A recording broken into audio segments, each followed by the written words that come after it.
নদীতে মিলছে বন্দুকের কার্তুজ।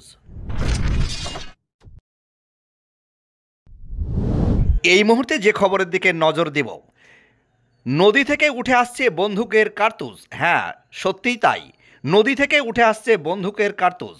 মঙ্গলবার সকালে ঘটনাটি ঘটেছে উত্তর দিনাজপুর জেলার ইসলামপুর থানার খড়গাঁও এলাকায়। স্থানীয় সূত্রে জানা গিয়েছে, এদিন সকালে খড়গাঁও এলাকায় দলঞ্চা নদীতে স্নান করতে নামে এলাকার কিছু শিশু। নদীতে স্নান করতে নেমে উদ্ধার হয় বেশ কয়েকটি কার্তুজ, আর সেই কার্তুজ নিয়ে শিশুদের খেলতে দেখেন স্থানীয় বাসিন্দারা। ওই খবর জানাজানি হতেই এলাকায় চাঞ্চল্য ছড়িয়ে পড়ে। তবে কি কারণে ওই কার্তুজ কে বা কারা মজুত করে রেখেছিল তা জানা যায়নি। সংবাদ মাধ্যমে খবরটি ছড়িয়ে যেতে প্রশাসনিক তৎপরতা শুরু হয়েছে। Bureau report, Domkal MKTV।